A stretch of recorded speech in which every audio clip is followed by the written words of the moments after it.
गया में श्राद्ध करते हैं, पिंडदान, गया में पिंडदान करते हैं। कितने पिंड पंडित जी डलवाते हैं बताओ, कितने पिंड? हाँ, 7 पिंड। गया जी में कितने पिंड होते हैं? 7 पिंड। 7 पिंड क्यों?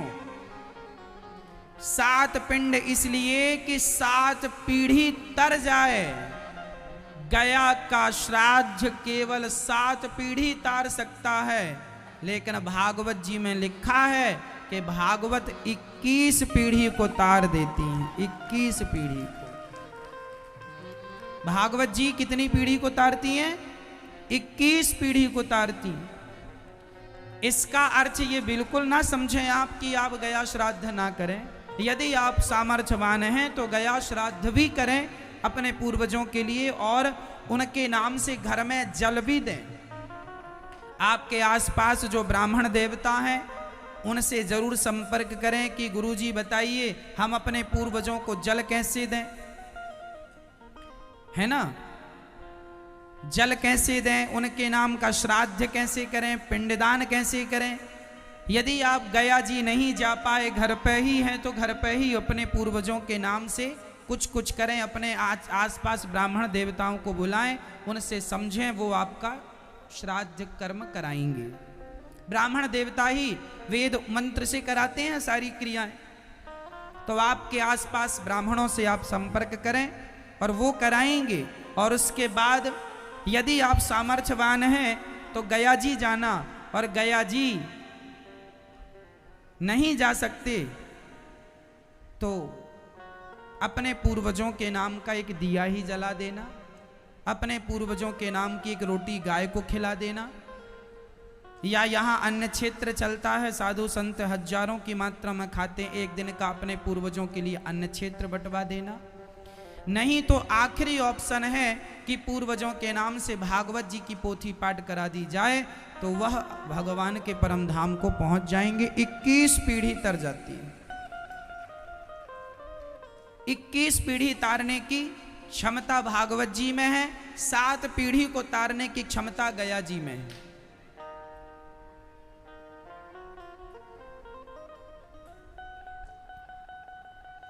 श्री नारद जी का भी विचार हुआ कि मैं भी भागवत श्रवण करूं।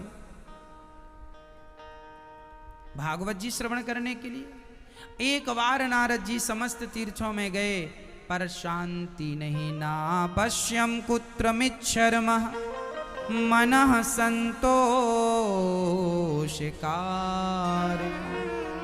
सारे तीर्थों में गए, सब जगह गए, शांति नहीं मिली, शांति नहीं मिली। कहां कहां पुष्कर, प्रयाग, काशी, गोदावरी, हरे क्षेत्र, कुरुक्षेत्र, रंगनाथ, सब जगह शांति कहीं। तब नारद जी वृंदावन आए। यहां देखा नारद जी गृहस्थों के घर गए, वहां शांति नहीं। तरुणी प्रभुता गे है शाल को बुद्धिदायका। घर में नई नई बहुओं की चल रही है, सासू मां की कोई पूछ नहीं, शांति कहीं नहीं। तब नारद जी वृंदावन आए। सत्यम नास्ति तपः शौचम दया दानम न विद्यते उदरम भरिणो जीवा वरा का कूट भाषिण। नारद जी कहते हैं सत्यम नास्ति, इस कलयुग में सत्य का तो मानो नाश हो गया। मैया, ओ मेरी मां, आप सत्य बोलती हो? कितने किलो बोल लेती हो दिन में? ज्यादा से ज्यादा सत्य बोला करो। नारद जी कह रहे हैं सत्यम सत्यम नास्ति, सत्य का मानो नाश हो गया। तपः शौचम, ना तो आजकल लोग तपस्वी रह गए, ना तो आज लोगों से तपस्या हो रही है, ना तो सत्य बोला जा रहा। इसलिए हम आपसे कहते हैं सारा जमाना सत्य बोलना छोड़ दे छोड़ दे जमाना, पर हमें नहीं छोड़ना सत्य बोलना। दुनिया छोड़ दे, हम क्यों छोड़े? दुनिया ना समझ है, हम थोड़ी ना समझ। वो अज्ञानी है, हम थोड़ी अज्ञानी है।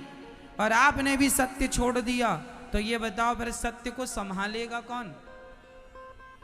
यदि आप ही झूठ बोलने लगोगी मां, तो फिर सत्य किसकी शरण में जाएगा ये बताओ? यदि मां अपने बेटे पर विश्वास करती है और बेटा ही मां का विश्वास तोड़ दे, तो बताओ फिर विश्वास किस पे किया जाएगा? बोलो, किस पे होगा विश्वास? यदि बाप अपने बेटे पर विश्वास करता और बेटा ही विश्वास तोड़ दे, तो बताओ ये विश्वास फिर किस पर कौन करेगा? यदि बेटा ही विश्वास पे खरा ना उतरा तो कौन किस पर विश्वास करेगा?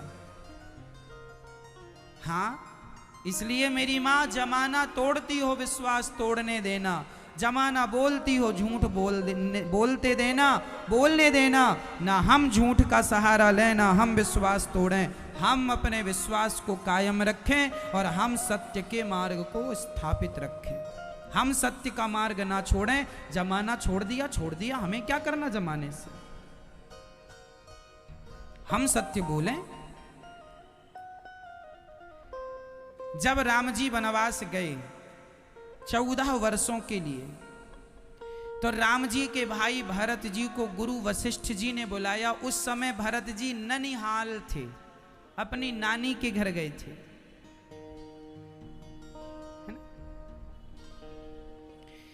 ननिहाल से भरत जी आए, सुना कि पिताजी गुजर गए। भरत जी ने पिता का संस्कार किया। भरत जी को पता चला कि राम जी वनवास चले गए और राम जी के वनवास जाने का सबसे बड़ा कारण मैं हूं। भरत जी को लगा मेरे कारण, मेरी माँ ने मुझे राजा बनाने का लालच ले लिया, राम को वनवास। सभा लगाई गई, तीनों रानियां बैठी हैं, वहां कौशल्या माँ, सुमित्रा माँ, कैकेयी माँ, वहां पर गुरु वशिष्ठ जी बैठे हैं और समाज बुद्धिजीवी लोग बैठे हैं। सभा लगी। दशरथ जी तो अब रहे नहीं। भरत जी खड़े हैं, सिर झुकाए, हाथ जोड़े। प्रजा खड़ी है, रानियां बैठी हैं। गुरु वशिष्ठ जी ने आसन में खड़े होकर के कहा, बेटा भरत, तुमने अपने पिता का अंतिम संस्कार, पिता का जो कर्म किया है, उनके नाम से दान पुण्य किया है, वह अद्भुत, कोई नहीं कर सकता। पर बेटा भरत, तुम्हारे पिता की एक इच्छा अभी बाकी है। क्या? तुम्हारे पिता की आखिरी इच्छा थी कि राम को वनवास भेजा जाए और भरत को राजा बनाया जाए। इसलिए तुम बेटा भरत पिता की इच्छा पूरी करो और राजा बन जाओ।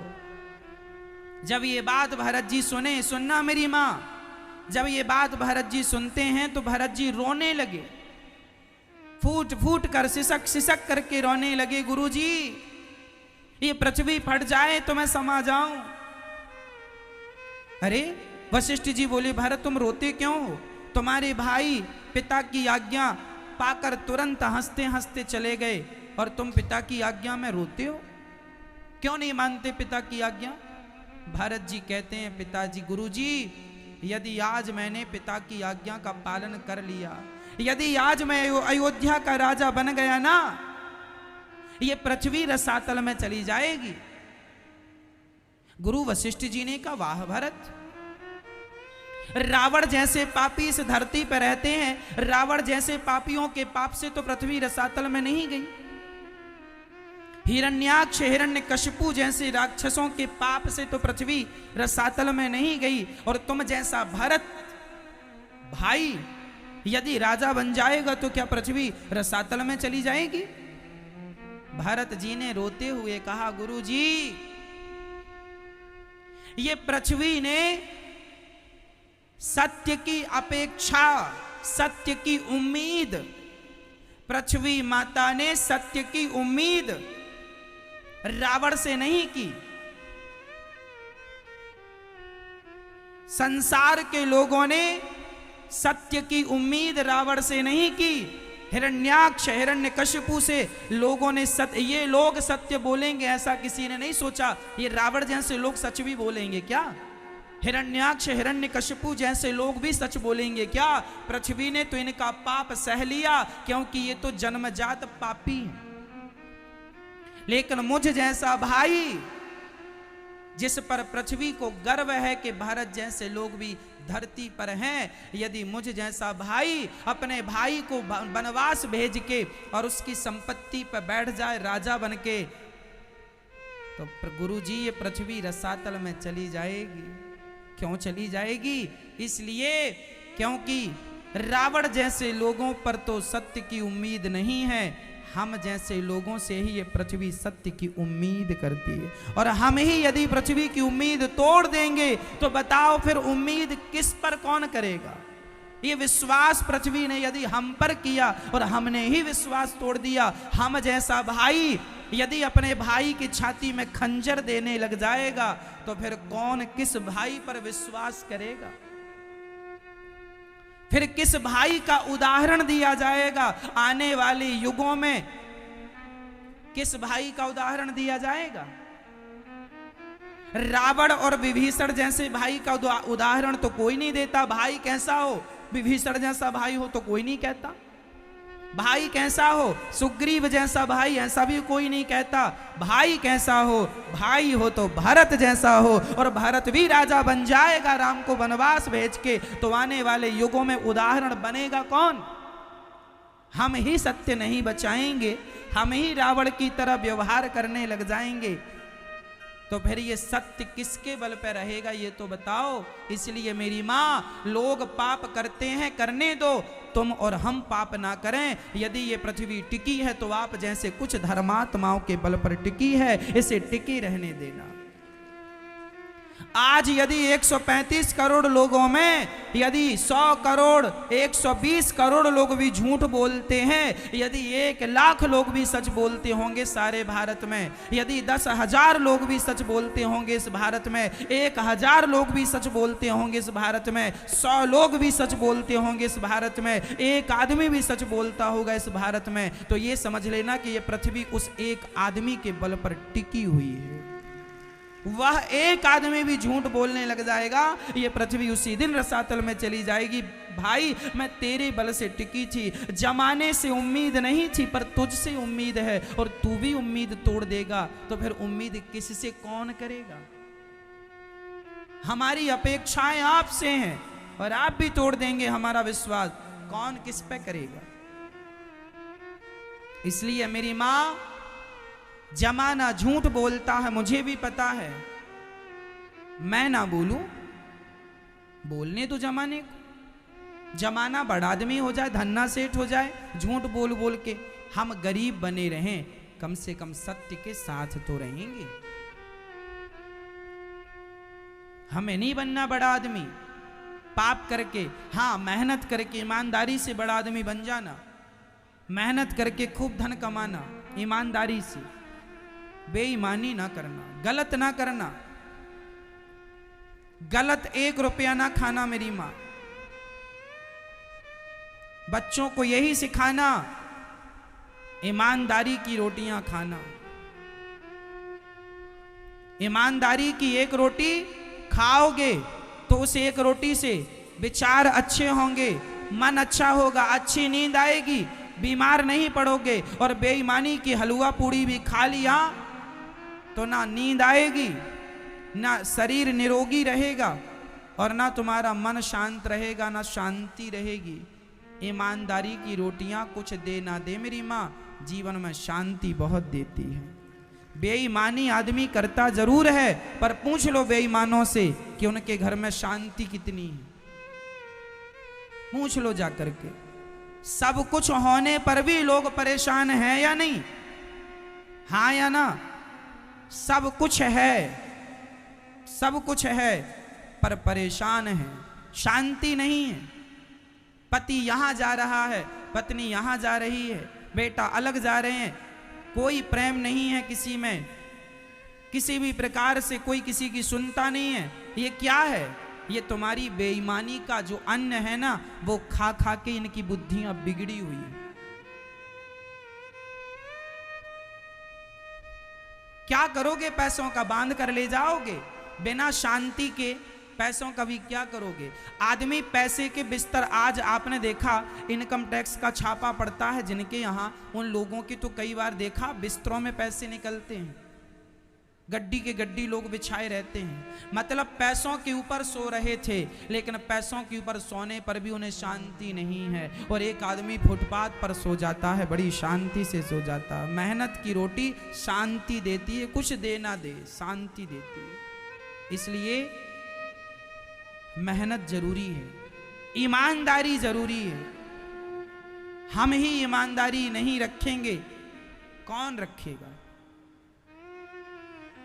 इसलिए सबने छोड़ दिया ईमानदारी, पर मेरी माँ बहन मेरे भाई आप लोग ना छोड़ना। आप लोगों के बल पर यह पृथ्वी टिकी हुई है, धरती पर। पृथ्वी नहीं तो रसातल में डूब जाएगी। सत्य को जमाने ने छोड़ दिया, कोई बात नहीं, हम ना छोड़ें। सत्यम नास्ति तपः शौचम, आज तपस्या नहीं बची, लोग तप नहीं करते। तप का अर्थ क्या है? तप का अर्थ ये नहीं है कि जंगल चले जाओ ध्यान लगा के, ये तप की बात नहीं हो रही है। तप मतलब आप जितना अपने आप को तपाएंगे, आप उतना अपने आप को सफल बनाएंगे। आज का जवान अपने आप को तपाता नहीं है, इसलिए वो सफल नहीं हो पाता। आज के युवा, आज के जवान 200-100 रुपए के लिए मोहताज हैं। हाँ या ना? बेरोजगारी है महाराज जी, नौकरी नहीं मिल रही है महाराज जी, काम नहीं मिल रहा है, खर्चे नहीं निकल रहे हैं। खर्चे इसलिए नहीं निकल रहे हैं मेरे भाई मेरे दोस्त, क्योंकि तुम अपने आप को तपा नहीं रहे हो। अरे सूर्य की गर्मी, दिन के 12 बजे की कड़ी धूप जब खोपड़ी में पड़ती है और जब सिर का पसीना पांव में जाता है और फिर भी आप मेहनत नहीं छोड़ते, तो माता लक्ष्मी आपके साथ चलना शुरू कर देती हैं। आप तपाओ तो। आज जीवन में जितने लोग सफल हैं, केवल इसलिए सफल हैं कि उन्होंने दिन के 12 बजे की गर्मी को गर्मी नहीं समझा, उन्होंने सर्दियों को सर्दी नहीं समझा, ना सर्दियों को सर्दी समझा, ना बरसात को बरसात समझा, ना गर्मियों को गर्मी समझा। हर हाल में वो अपने आप को तपाते रहे, काम करते रहे और आज सफल हो गए। आप भी यदि अपने आप को तपा सकते हैं तो सफलताएं आपके कदम चूमेंगी। कोई माई का लाल आपको रोक नहीं सकता सफल होने से। शास्त्र कहते तपाओ तो, मेहनत तो करो। अब तुम मेहनत नहीं करोगे, खटिया तोड़ते घर में बैठे हो, महाराज जी नौकरी नहीं लग रही, घर में बैठे बैठे कौन आएगा तुम्हें नौकरियां देने? तुम्हारी मेहनत क्या है, कितनी है, और तुम नौकरी करना क्यों चाहते हो? अरे अपनी सोच को इतना डेवलप करो, इतनी बढ़िया सोच बनाओ। हमें नौकरियां नहीं करनी, हम नौकरियां लेने वाले नहीं बने, हम नौकरियां देने वाले बने। ऐसी सोच, ऐसी विचारधारा बच्चों की खोपड़ी में सेट करो। उन्हें नौकरियां लेने वाला मत बनाओ, नौकरियां देने वाला बनाओ। नौकरियां लेने वाले की भीड़ में बच्चों को खड़ा ना करो। तुम्हें नौकरियां लेनी नहीं है, नौकरियां क्या नहीं कर सकते तुम, सब कर सकते हो, लेकिन तब करोगे ना जब तपाओगे। एक बार चाणक्य ने चंद्रगुप्त मौर्य का हाथ देखा, हस्तरेखा। गुरुजी क्या लिखा है मेरे हाथ में? गुरुजी ने कहा बेटा तेरे हाथ में लिखा है तू बहुत बड़ा सम्राट बनेगा। चंद्रगुप्त मौर्य नाचने लगा, मैं सम्राट बनूंगा, मैं सम्राट बनूंगा, मैं सम्राट बनूंगा। तब चाणक्य ने कहा सुन, इसके आगे भी कुछ लिखा है। क्या लिखा है गुरुजी? सुन, एक रेखा कह रही है तू सम्राट बनेगा, पर दूसरी रेखा उस रेखा को काटती हुई कह रही है कि जब तेरे सिर का पसीना, खोपड़ी का पसीना पांव में जाएगा और तू जरूरत से ज्यादा मेहनत करेगा, तब कहीं जाकर तू सम्राट बनेगा। यदि तू मेहनत नहीं किया, पसीना नहीं बहाया, तो तेरा सम्राट बनना कैंसल। यदि तेरे भाग्य में राजयोग है तो उसके पहले एक रेखा वो भी इशारा करती है कि राजयोग तब बनेगा जब मेहनत होगी। लेकिन आपको तो एक रेखा दिख जाती है मैं राजा बनूंगा, लेकिन दूसरी रेखा नहीं दिखती कि उसके लिए मेहनत करनी पड़ेगी। आज का जवान, सच्ची कहता हूं मेरी मां, भारत का नौजवान आज मेहनत नहीं करना चाहता। आज का आदमी, सच्ची बताऊं सिंपल भाषा में, आज का आदमी कामचोर हो गया है। हाँ या ना? हाँ या ना? आज का आदमी कामचोर है, और जो आदमी कामचोरी करता है वह अपना ही नुकसान करता है, और किसी का नहीं, और किसी का नहीं।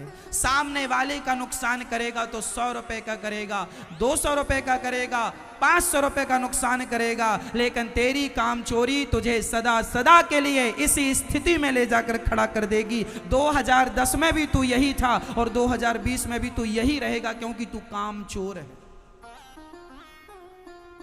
और यदि मेहनत करते, अपने आप को बढ़ाते, काम ज्यादा करते, अच्छी सोच के साथ आगे बढ़ते, तो 2010 में आप कुछ थे, 2021 में आप कुछ और हो गए होंगे। यदि आपने काम चोरी नहीं की तो आप में परिवर्तन होगा, और काम चोरी है तो 2010 में भी तुम रो ही रहे थे पैसों के नाम पर, तो 2021 में भी रो रहे हो, कोई ज्यादा फर्क नहीं पड़ा। काम चोरी बंद कर दो और कहो छाती लगाया करें, काम में मन लगाया करें। काम करना पड़ता है, बिना काम के पैसा नहीं आता। लक्ष्मी माता उन्हीं के साथ खड़ी होती हैं जो मेहनत करता है, अच्छी सोच रखता है। आज जितने भी सफल लोग हैं ऐसे सफल नहीं हो गए मेरी माँ, इन सभी की पहले की बहुत मेहनत है, बहुत मेहनत, खून पसीना सब बहा है। समय देना पड़ता है, त्याग करना पड़ता है, पत्नी को छोड़ना पड़ता है, बच्चों को छोड़ना पड़ता है, रात रात जागना पड़ता है, तब कहीं जाके आदमी सफल होता है। अब कोई कहे कि बच्चों को ना छोड़ना पड़े, पत्नी को ना छोड़ना पड़े, रातों को ना जागना पड़े, दिन के 12 बजे धूप में ना भागना पड़े, यदि तुम सब प्रकार से आराम चाहते हो तो फिर घर में ही बैठो, तुम्हारे लिए सफलता नहीं है। तुम जैसे लोगों के लिए सफलता नहीं है। सफलता उनके कदम चूमती है जिनके जीवन में मेहनत के साथ बलिदान, त्याग होता है। क्या होता है? त्याग, त्यागना पड़ता है। बिना त्यागे कुछ नहीं होता। ये एक श्लोक की व्याख्या हम कर रहे हैं, सत्यम नास्ति तपः। तपः, तपस्वी आजकल के नौजवान तप नहीं कर रहे हैं, तप मतलब मेहनत नहीं कर रहे हैं, इसलिए असफल हैं। और मेहनत कर भी रहे हैं तो गलत मेहनत कर रहे हैं, गलत। अब कोई पानी पे लाठियां पीटे तो मेहनत तो बराबर होगी, उसका रिस्पॉन्स कुछ नहीं। आप मेहनत करें पर सही दिशा में मेहनत करें मेरी माँ, मेरे बच्चों, सही दिशा में आगे बढ़ो। आपको जो समझ में आ रहा है उस दिशा में आगे बढ़ो। कोई कहे महाराज जी ये काम छोटा है, मैं सोच रहा हूँ ये काम छोटा बंद करके बड़ा काम करूँ ना। मेरी माँ, मेरी बहन, मेरे भाई, कोई काम छोटा नहीं होता। छोटे से काम से तुम शुरू करो, जमाने के लिए वो छोटा काम होगा, तुम उसी काम को बड़ा करो, तुम ही बड़ा करो उसे। कोई काम छोटा नहीं होता, कोई काम छोटा नहीं होता। एक बालक था, वह टमाटर बाजार से खरीदता, ठेला लगाता, टमाटर ले लो, टमाटर, टमाटर ले लो, 10 रुपए किलो टमाटर, 20 रुपए किलो टमाटर ले लो, टमाटर बेचता था। पर माइंडेड व्यक्ति था, उसको लगा कि मैं ऐसे कब तक टमाटर बेचता रहूंगा, कुछ बड़ा करता हूं, बड़ा सोचता हूं। उसने क्या किया कि टमाटर अब ठेले पे नहीं लगाता, अब बड़ी दुकान पे टमाटर लगाता है। अब दुकान पे टमाटर के साथ अन्य सब्जी रखता है। धीरे धीरे करते करते करते उसकी लिंक इतनी बड़ी हो गई, अब फुट कर नहीं बेचता, थोक में खरीद के थोक में बेच देता है, और बड़ा हो गया। अब उसका टमाटर भारत से खरीद के अमेरिका भेजने लगा है। 1 किलो टमाटर में पहले 1 रुपए कमाता था, 2 रुपए कमाता था, अब वह 50 रुपए कमाता है 1 किलो पर। मतलब अब पहले 1000 कमाता था, अब करोड़ कमा रहा है। कोई काम छोटा नहीं है। सब्जियां भी बेचने वाले करोड़पति हैं, हाँ या ना? फिर आप कह रहे हो छोटा काम, पानी पूरी बेचने वाला करोड़पति है, ठिकाने से बेचे तो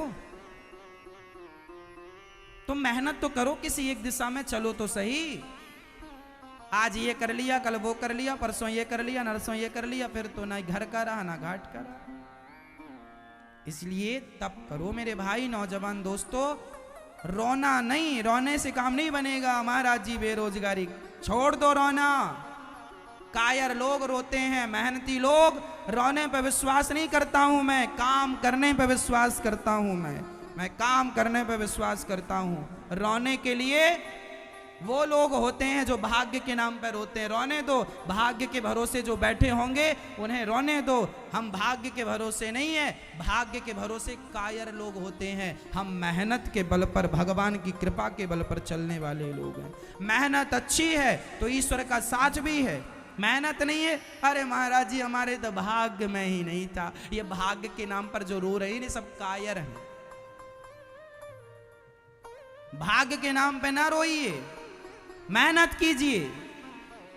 असफल तब माना जाता है व्यक्ति जब वह मेहनत करना, अपना कर्म करना छोड़ देता है। अभी मैं हार नहीं माना हूं, मैं गिर गया हूं, मुझे बाण लग गया है, गोली लग गई, मैं गिर गया, लेकिन अभी मैं गिर गया इसका अर्थ ये तो नहीं कि मैं हार गया। अभी मैं खड़ा हो सकता हूं और खड़ा होके मैं अभी 10 को मार सकता हूं। मैं आखिरी सांस तक लड़ता रहूंगा और तब तक लड़ूंगा। स्वामी विवेकानंद जी ने कह दिया था, तब तक चलो, तब तक चलो, उठो और तब तक चलो जब तक अपने लक्ष्य को ना पहुंच जाओ, लक्ष्य तक ना पहुंच जाओ, तब तक चलते रहो। कितना भी तुम्हें जीवन में संघर्ष करना पड़े, करो, हंसते हंसते करो।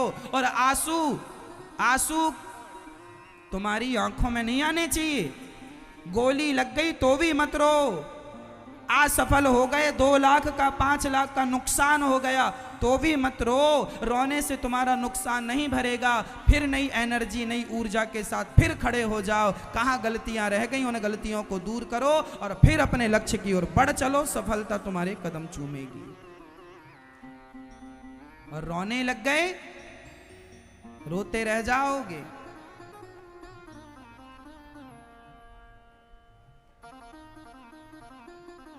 नारद जी कहते हैं सारे लोग इस कलिकाल में केवल निंदा चुगली कर रहे हैं। एक बार नारद जी वृंदावन आए और वृंदावन आकर के उन्होंने देखा कि एक 16 साल की कन्या रो रही है, उदास बैठी है, बूढ़े लोग बैठे हैं। कौन हो देवी? उसने कहा मेरा नाम भक्ति है, इसका नाम बेटा है मेरा ज्ञान और वैराग्य। अच्छा, तो आपको क्या परेशानी है? बोले जब से कलयुग आया है हमारे बच्चों का बुढ़ापा आ गया है। नारद जी बोली चिंता ना करो। नारद जी ने उनके नाम से गीता का पाठ किया, पर ज्ञान वैराग्य की मूर्छा टूटी नहीं। इस कलयुग में भक्ति भी दुखी है, ज्ञान वैराग्य तो बूढ़े हो चुके हैं। नारद जी को संतों ने कहा, आकाशवाणी ने, सत्कर्म करो तब ज्ञान वैराग्य का दुख दूर होगा। बद्रीनाथ जी गए, वहां 4 संत मिले, पूछा कि सत्कर्म क्या है? बोले भागवत ही सबसे बड़ा सत्कर्म है। कोई आपसे पूछा कि सबसे बड़ा सत्कर्म क्या है, तो क्या है? भागवत। क्यों सत्कर्म है भागवत? क्योंकि भागवत में हर सब्जेक्ट पर चर्चा है। एक गृहस्थ आदमी यदि भागवत सुन ले तो उस गृहस्थ जीवन के हर क्षेत्र पर प्रकाश डाल दिया जाता है। कोई भी उसका वीक रहा होगा, कमजोर पहलू होगा, तो वह भी स्ट्रांग हो जाएगा कथा से। यही हुआ। नारद जी ने कहा फिर कथा सुनाओ। हरिद्वार के पावन भूमि पर 4 आसन लगी, सनक सनंदन सनातन सनत कुमार। कथा स्टार्ट हो गई। सदा सेव्या श्रीमद् भागवती कथा। कथा की महिमा हुई, भक्ति महारानी ताता थैया करके प्रकट होगी। महाराज मेरा दुख दूर हो गया। भागवत से भक्ति महारानी का भी दुख दूर हो जाता है। तो हमारा और आपका नहीं होगा? हो गया कई लोगों का। अच्छा, नारद जी ने कहा महाराज ये बताओ क्या पापी आदमी भागवत से तरेगा? बोले हाँ। ये माने वह पाप कृतस्तु सर्वदा सदा दुराचार रता विमार्ग गाह क्रोधाग्निदग्धः कुटिलाश्च कामिनः सप्ताह यज्ञेन कलौ पुनन्ति ते। कितना भी बड़ा पापी क्यों ना हो, भागवत सुनेगा निश्चित उसका उद्धार होगा। अच्छा, कोई पापी तरा? बोले हाँ, तर गया। कौन पापी तरा? एक धुंधकारी नाम का पापी था। आत्मदेव जी नाम के एक पंडित जी थे, उनका बेटा था धुंधकारी। उनका बेटा नहीं था, उनकी पत्नी की बहन का बेटा था, गोद ले लिया था। धुंधकारी ने बड़े होकर जुआ खेला, शराब पिया, परस्त्री का संग किया, सारे बिगड़े काम धुंधकारी ने किया। अंत में एक दिन अब लाठी उठाई और पिता की पीठ में खूब लाठियां जमाई। आत्मदेव जी बोले बेटा मुझे क्यों मारता है? तुमने धन जमीन पर गाड़ के रखा है, धन दो धन दो। कुछ बच्चे ऐसे होते हैं जो अपने माँ बाप से धन तो लेते हैं, धन तो चाहते हैं, माँ बाप का धन तो सब बांट लेते हैं, माँ बाप को कोई नहीं बांटता, माँ बाप को कोई नहीं बांटता, है ना मैया? धन को बांटने वाले बच्चे बहुत मिल जाएंगे, पर माँ बाप की सेवा करने वाले बच्चे जरा कम हैं। इसलिए हम प्रार्थना करते हैं कि अभी छोटी आयु से ही बच्चों को संस्कार देना शुरू कर देना। शिक्षा जरूरी है, पर शिक्षा बिना संस्कार के शिक्षा का कोई अर्थ नहीं है, कोई मूल्य ही नहीं। संस्कारहीन आदमी शिक्षित हो भी जाए तो वह क्या करेगा? इसलिए मेरी मां, बच्चों को शिक्षा के साथ क्या जरूरी है? क्या जरूरी है? संस्कार। संस्कार कौन देगा? माता पिता देंगे। माता पिता कैसे देंगे? जब आप अपने बच्चों को कथाओं में लाया करोगे, कथाएं सुनवाया करो। इसलिए समय निकाल कर जो भी कथा में अच्छी बात लगा करे वो YouTube पे अपने बच्चों को सुनवा दिया करो। पहले तो भाई कथा यहीं आके सुनी जाती थी, आजकल तो साधन हो गए हैं मोबाइल, इसका उपयोग कर लो। मोबाइल का सही उपयोग यही है कि जो बात आपको अच्छी लगे वह बात YouTube पे कथा की वह बात बच्चों को सुनवाओ। बेटा आप अपने मोबाइल पर YouTube पे अनिरुद्धाचार्य जी डालेंगे, आप चैनल को सब्सक्राइब कर लेंगे ताकि आप हमेशा कथा से जुड़े रह पाएं और इस कथा को बच्चों तक जरूर पहुंचाइए ताकि बच्चे संस्कारी बने। हम संस्कारों की बात, ऊर्जा की बात बच्चों के लिए इसलिए करते हैं ताकि आप सभी लोग सुने और बच्चों को सुनवाएं तो बच्चों का भविष्य उज्जवल हो। आज बच्चे अपनी माँ की, अपने पिता की सेवा नहीं करते। ऐसे ऐसे बच्चे हैं जो अपने माँ को घर से निकाल देते हैं। ऐसे ऐसे बच्चे हैं जो अपने माँ को कह देते हैं कि लौट के कभी ना आना। एक माँ होटल में बर्तन धुल रही थी, किसी की नजर पड़ गई, पूछ लिया माँ बड़ी बूढ़ी दिख रही हो, हिम्मत नहीं है, अच्छे घर की लग रही हो, पर होटल में बर्तन। उस माँ ने कहा भैया मेरे 4 बेटे हैं, अच्छी अच्छी पोस्टों पर हैं, मेरे नाम बहुत बड़ा बंगला है, लेकिन मुझे बच्चों ने घर से निकाल दिया है। अब पेट भरने के लिए कहाँ जाऊं? मुझसे भीख मांगा नहीं जाता, तो मैं सोचती हूँ कि ये बर्तन धुलकर जो पैसे आएंगे कम से कम अपना पेट तो भर लूंगी। तो थोड़ी देर में ये सेवा कर लेती हूँ, उतनी देर जितनी देर में मुझे खाने के पैसे मिल जाए।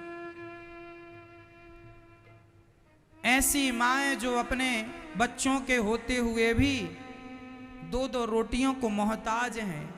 एक बार यहाँ माँ आई आपको भी टीवी पर उनका परिचय कराया, बताया गया था। माँ ने कहा कि मैं 25 दिन से निकली हूँ घर से, 1 रुपए नहीं था, कहीं मांग लिया, कुछ मिल गया तो खा लिया। 25 दिन बाद जब वो गौरी गोपाल वृद्धाश्रम में आई तब उन्होंने बताया कि आज 25 दिन बाद हम पेट भर के भोजन कर रहे हैं यहाँ पर। बेटों के होने पर भी माँ को पेट भरना कठिन पड़ रहा है। कैसे बच्चे हैं ये कलयुग के। आपसे हाथ जोड़ के प्रार्थना करता हूँ कि आप जरूर अपनी बूढ़ी माँ की सेवा करना और आप अपने सास ससुर की सेवा करना। बुढ़ापे में उन्हें छोड़ना मत, बुढ़ापे में उनका त्याग ना करना। कहाँ जाएंगे वो, कौन है उनका सहारा। आज ये बच्चों के अंदर पता नहीं कहाँ से ये संस्कार आ गए, अपने माँ बाप को ही भूल जाते हैं, अपने माँ बाप को ही छोड़ देते हैं। ऐसा नहीं था हमारा भारत जैसा आज दिख रहा है, जैसा आज हो गया है, ऐसा बिल्कुल नहीं था।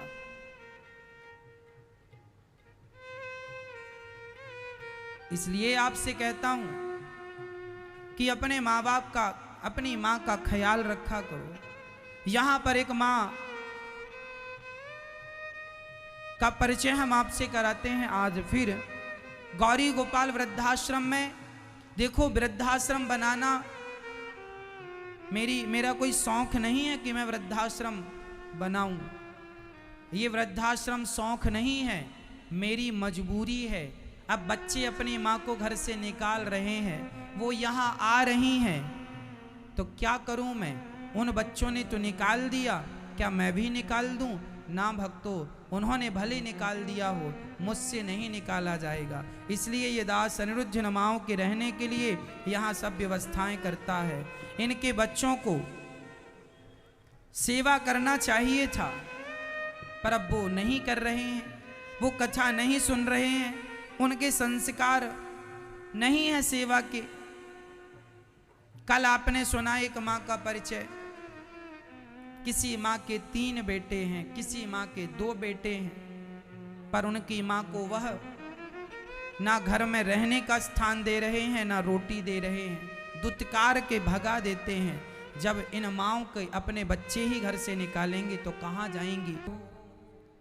अभी 7 बजे से लेकर 9 बजे तक यहाँ संत आएंगे और आज दास अनिरुद्ध को आशीर्वाद प्रदान करेंगे। तो आप लोग भी यहाँ 7 से 9 बजे तक अभी फिर यहाँ प्रोग्राम है, तो आप आ सकते हैं। सभी लोग जिनकी इच्छा है आप आएँ और संतों के दर्शन आप भी करें। वह 7 से 9 का आयोजन आप अपने मोबाइल पर YouTube पर सुन सकते हैं।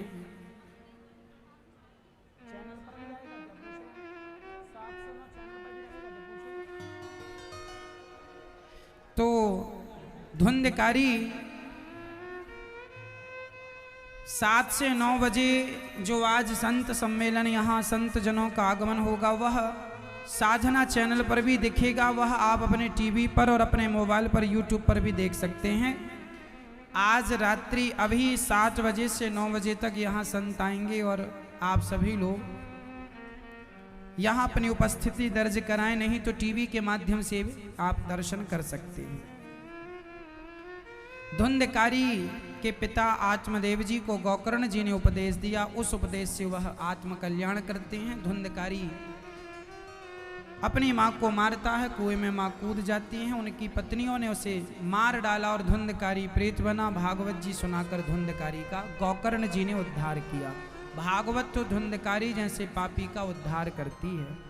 साथ ही श्री नारद जी को श्रोता वक्ता का निरूपण किया गया और उसके बाद भगवान वहाँ प्रकट हुए हैं। धुंधकारी गोकर्ण जी ने जब दूसरी बार भागवत सुनाई, भगवान ने उन्हें हृदय से लगाया। उसके बाद सनकादियों की कथा जब उन्होंने की तो भगवान वहाँ भी प्रकट हुए, भक्तों को आनंदित किया, सबने कीर्तन किया।